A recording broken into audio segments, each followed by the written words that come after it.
Now we will consider the small signal incremental model of a diode. That is, first let us assume that the diode is at a certain operating point, and as I have mentioned before, the operating point is simply, let us say, the first solution that you calculate. Okay.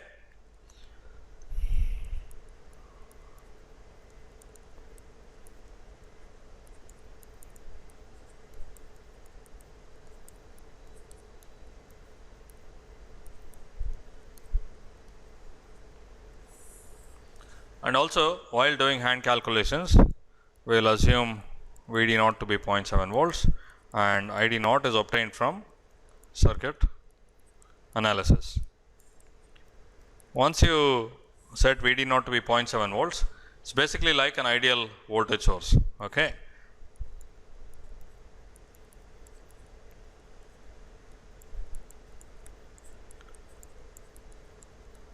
If there is current.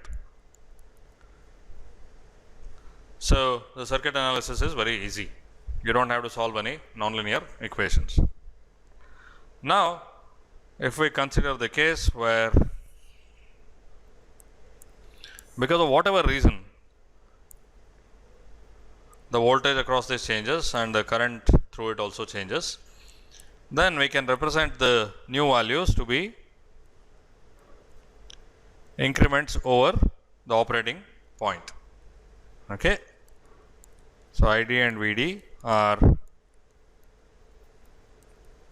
increments over the operating point. Now we already know that we can define a new element which approximately shows the relationship between Id and Vd, and that element is a resistor. This is Id and this is Vd, and this is some resistance which is known as the small signal incremental resistance. Okay. And what is the value of this Rd? This is the reciprocal of the slope of the diode characteristic at the operating point. Okay, where this F is basically the current as a function of voltage. That's this F. The small signal incremental resistance is the inverse of the slope of this characteristic at the operating point, and the small signal incremental conductance is slope of this at the operating point. Okay. Now, by definition, the element that depicts the relationship between small signal increments is a linear element, and it's a resistor in case of a two-terminal nonlinear element. This is because we expand the nonlinearity around the operating point in a Taylor series and neglect higher order terms. That means that we are retaining only the linear dependence of the incremental current on the incremental voltage. Okay, so it's by definition linear, and this is true for any nonlinear element, not just a diode. And just as an aside, if you have a linear element to begin with, okay, you can also say that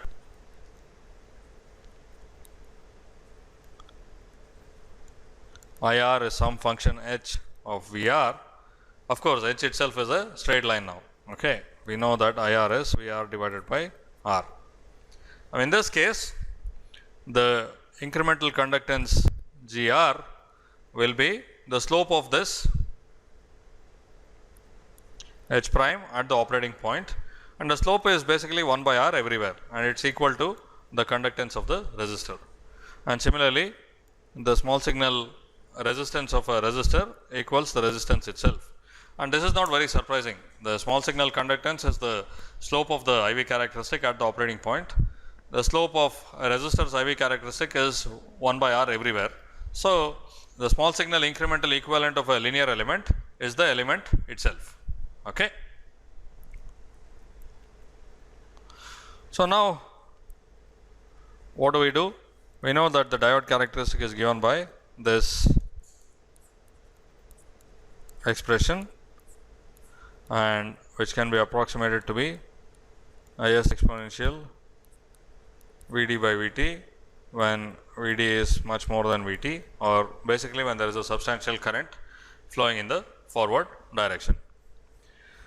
So, in that case, the incremental conductance of a diode is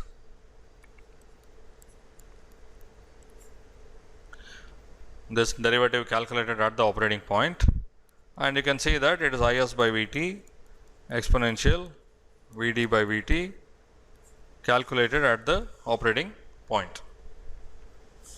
You can also see that this quantity here is nothing but the approximate expression for the forward current in the diode. Okay. So, this is nothing but Id 0, that is the operating point current divided by the thermal voltage Vt. Okay. So, that is the incremental conductance of a diode, and the incremental resistance of course is the reciprocal of this, which is Vt by Id 0. And a good value to remember is that when Id 0 is 1 milliamp, that is when the operating point current in a diode is 1 milliamp, we refer to it as the diode being biased at a current of 1 milliamp. Okay. Then Gd is 1 milliamp by approximate value of the thermal voltage is 25 millivolts, and it turns out to be 40 millisiemens. And similarly, if you calculate Rd, it turns out to be 25 ohms. All of this of course is at room temperature. Remember, the value of Vt also has been approximated. It is really 25.9, but we say it is 25. Okay. And knowing that Gd is directly proportional to the operating point current, you can easily tell that when Id naught is 10 milliamp, then Gd, the incremental conductance will be 400 millisiemens, and the incremental resistance will be 2.5 ohms. Okay. So, for the incremental picture, you replace the diode by a resistance of this value. Now, what use is this? So, let us say again I take the same circuit.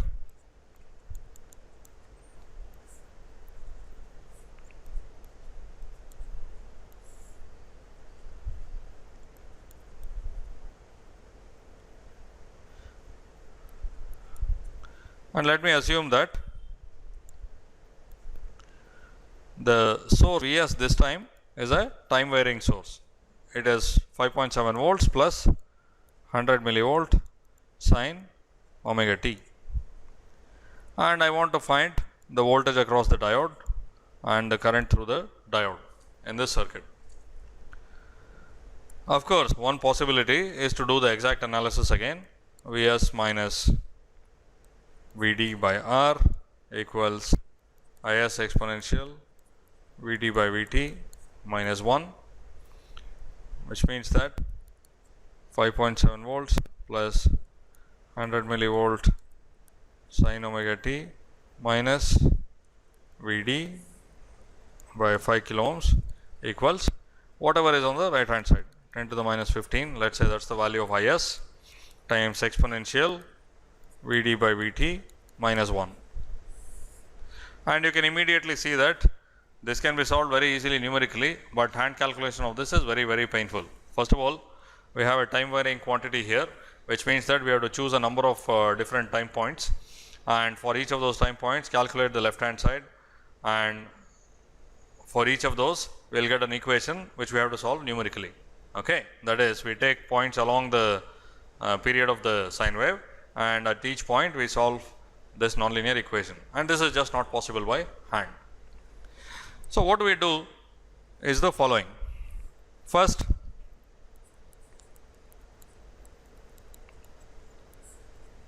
we solve for this circuit. This is typically what we do.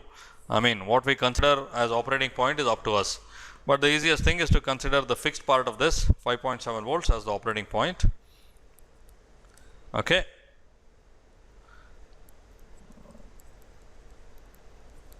And solve for this. And while calculating the operating point, we take the diode model to be where in the forward direction, when current is flowing in the forward direction, the diode has a voltage of 0.7 volts. So this we have already solved before, so I will just show the solution. The current here is 1 milliamp and the voltage here is 0.7 volts. Now the incremental part here, the extra over this 5.7 volts, we calculate from the small signal incremental equivalent.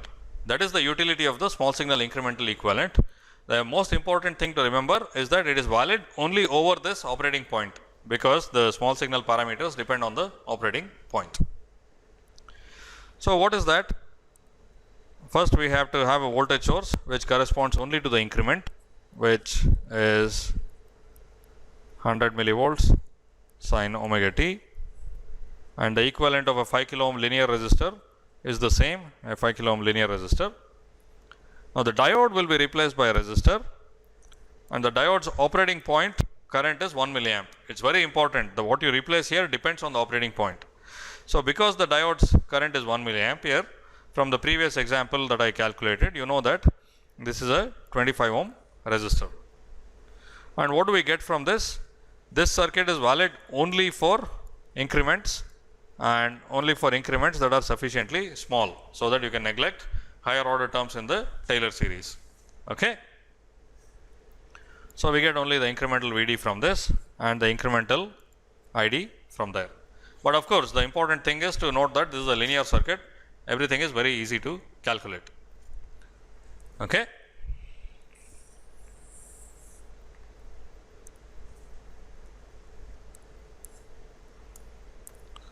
So Vd will be calculated from the resistive divider formula. It's the source voltage times 25 ohms by 5 kilo ohms plus 25 ohms, and I'll approximate this just to do it in my head. I'll neglect this 25 ohms in the denominator. So this will turn out to be 0.5 millivolts sin omega t. And similarly, the incremental current can be calculated to be the source voltage divided by the series combination of the two resistors. Again, neglecting this part, we will see that this is equal to 20 microamps sin omega t. So this is the incremental voltage and this is the incremental current. And to get the total solution here, what we do is we sum the operating point quantities, which are these, and the incremental quantities from here. So what do I get from there?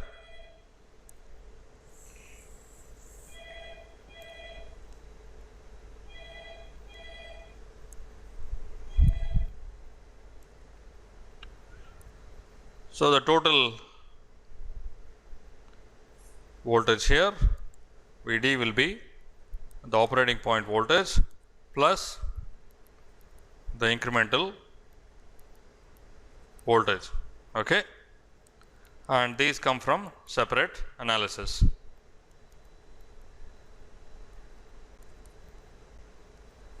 And similarly, this current here, the total current will be 1 milliamp, which is the operating point, plus 20 microamps sin omega t, which is the increment. Okay. So this is the utility of the small signal incremental model. We first calculate the operating point by some means. Maybe it requires solving a nonlinear equation or some approximation of that.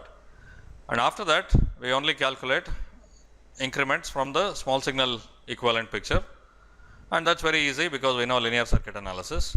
And we add the operating point to the incremental quantity to get the total solution. This is only approximate because the increment has to be sufficiently small, but it serves our purposes in a variety of situations, and it lets us get some insight into nonlinear circuits which are otherwise very difficult to solve. Okay.